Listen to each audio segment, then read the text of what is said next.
misaotranao zahay iray fa tsy nafeninanay zay tena sitrakao toko mahazo anay niso.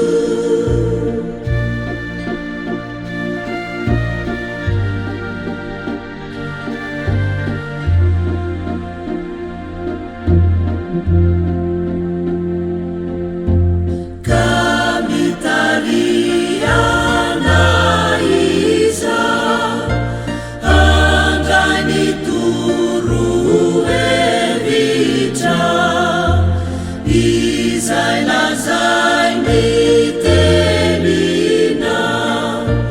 hanaovanay nisitraka.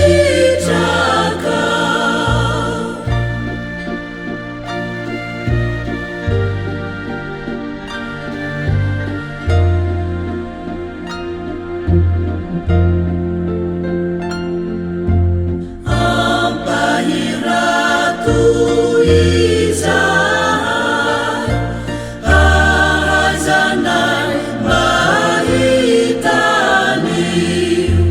ny zava-mahagaganay ao amin'ny lalanao soa.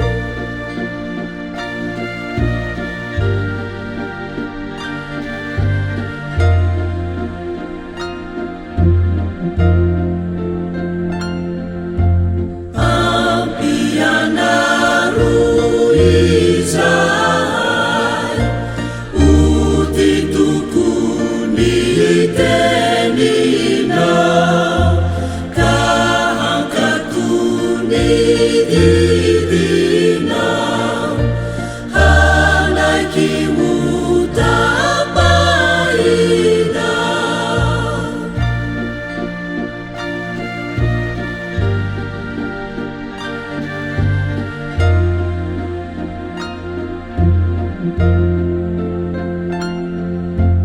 Niasany